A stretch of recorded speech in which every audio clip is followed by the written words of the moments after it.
This week on the Melanated Midlife podcast. When it was me that was going through it, I thought I was ready. But dear Lord, I was not. I unexpectedly got laid off from my corporate job. It tested me in every way. There was a lot of self-doubt. There was financial anxiety. And there were very long stretches of silence where I felt invisible.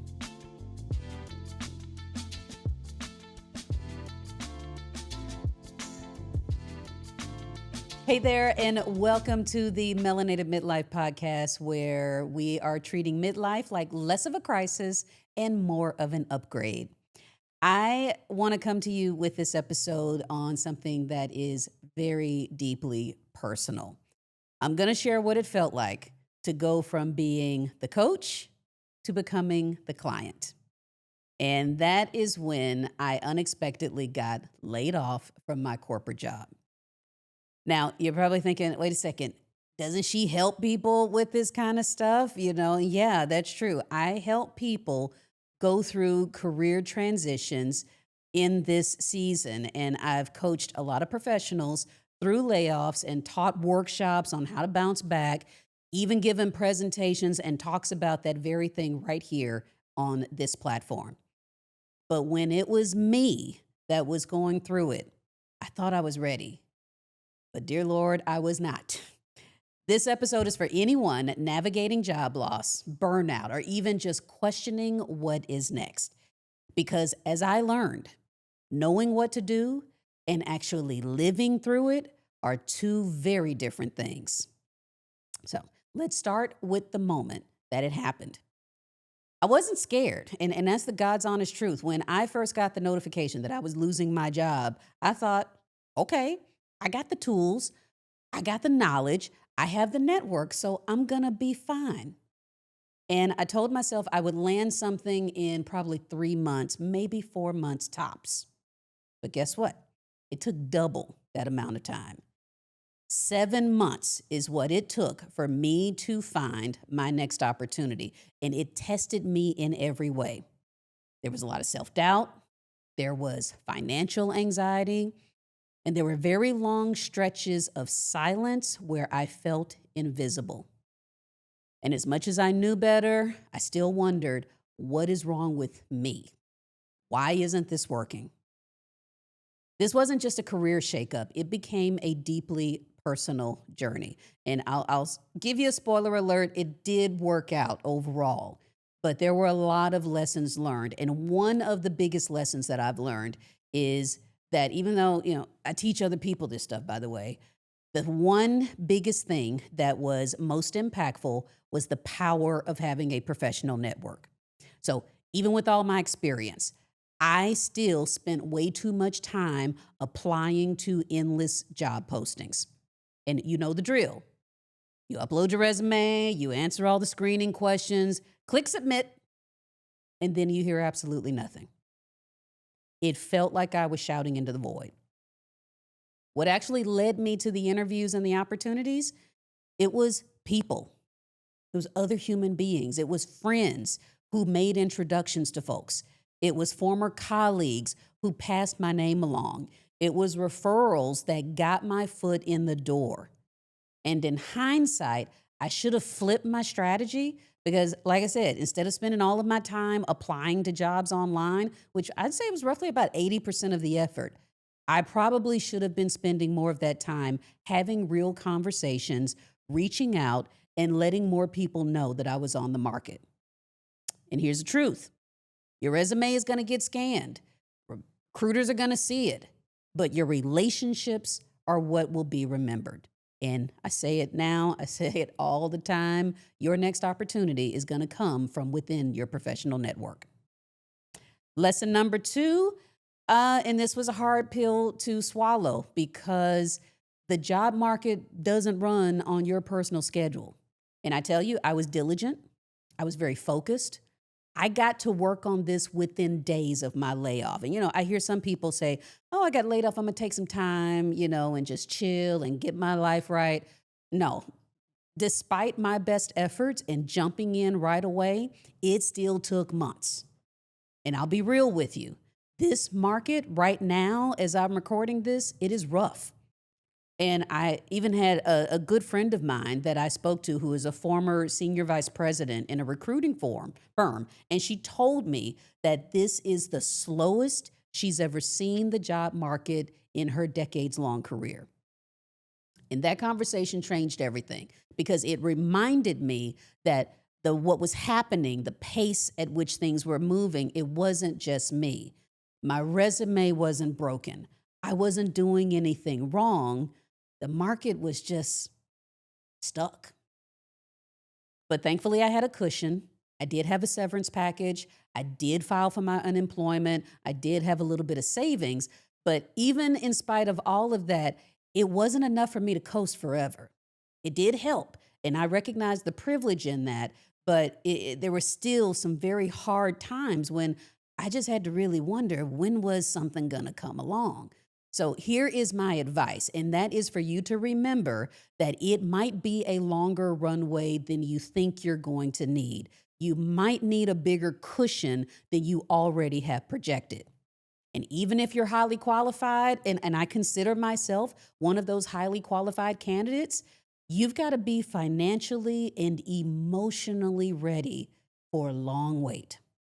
And while you wait, don't internalize that delay as your failure. Okay. Now, next lesson that I want you to learn is that you also are going to have to take some time to take care of you. And it might sound counterproductive because you want to get in there and you want to hit the pavement pretty hard looking for your next thing. But when you are unemployed, the job search becomes your full-time job. And I can say that with all gusto, it was my full-time job. I sat in front of that laptop, in front of screens, looking at all of this stuff constantly for hours and hours every day on end. But that doesn't mean that you should run yourself into the ground. That doesn't mean that you shouldn't be taking care of yourself. And I had a lot of days, I tell you, when I felt completely hopeless. There wouldn't be any callbacks. There were no recruiters blowing up my phone. There were no interviews. There was just silence. And that silence gets in your head. You start questioning your worth. You start going down these really dark rabbit holes. And thankfully, I give my husband all the credit because he kept me grounded. He kept me laughing. Even when I didn't feel like it, he helped me survive the emotional weight of this. But I had to also build some routines. I walked every day. And I will tell you that being outside, having natural sunshine on you is a big way to get your butt away from the screens. And it also allows you time to just breathe. I also prioritize eating well, which again, I say that from a place of privilege where I have access to a lot of fresh foods every day, but I still had to be intentional and not reach for the potato chips. I had to reach for the clean organic foods. I had to make sure that I was drinking all my water, and I damn sure had to make sure that I was sleeping well, because that's another piece. At this age, I got to make sure I get as much rest so I can recover and be right back at it the next day. But I had some escapes where I took those walks, and I am one of those people. I'm a reader, so I don't know about you guys. I don't know what you do to escape from the grind, but mine is books, in particular audiobooks.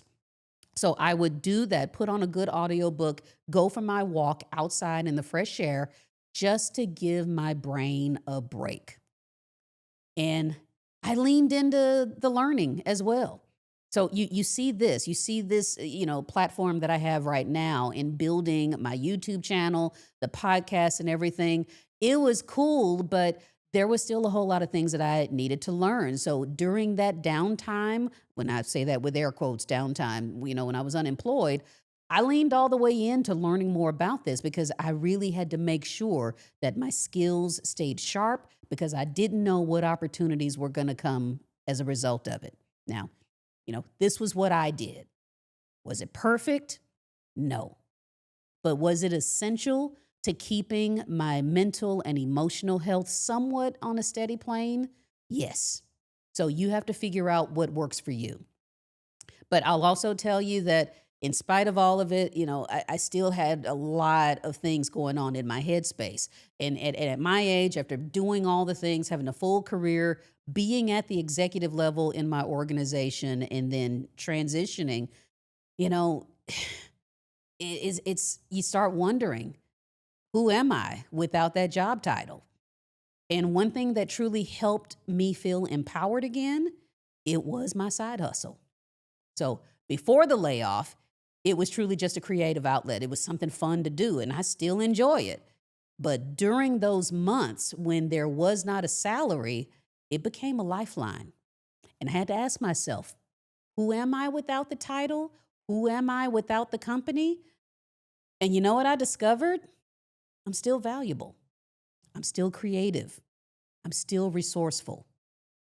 I leaned into the creating of the content, building my personal brand, and even started landing some small client projects. And, some things just truly came out of the blue. But it reminded me that you don't have to wait for someone to hire you to prove your worth. Sometimes the opportunity you need is the one you create for yourself. So I say this in closing. Looking back, every challenge taught me something valuable. From leaning into my network to pacing myself for a longer journey, even to prioritizing my wellness, I was redefining my identity. And this experience overall made me stronger. So, if you are going through it right now, I want you to know this, especially if you are in midlife going through this right now. You are not broken. You are not alone. There's so much that you have to offer, and there are so many stages and challenges, so many journeys that you're going to go on. But no matter where you are, the season that you're in right now won't last forever. So stay open, stay curious, and most of all, take care of yourself. Trust what's ahead is really going to be worth the wait. So in all of this, I'm putting all my business out there. I'm sharing all of the challenges that I've had over the last several months. But if any part of this resonated with you, I would really love to hear your story too. So please drop me a message. I want you to leave a comment right here, but also share this episode with someone who might need to hear it. And I'll tell you, if you're ready to start rebuilding and redefining your next chapter, I want you to also check out the free career guides that I have put together for you. They are linked below, and they are the tools that just might get you the edge that you're looking for. So remember, you got this, and I promise it is definitely going to make you better for it. So thank you for tuning into this episode. I really want to hear from you, but most of all, keep making sure that you stay here, you share the stories, and share this information with your community. I'll see you next time.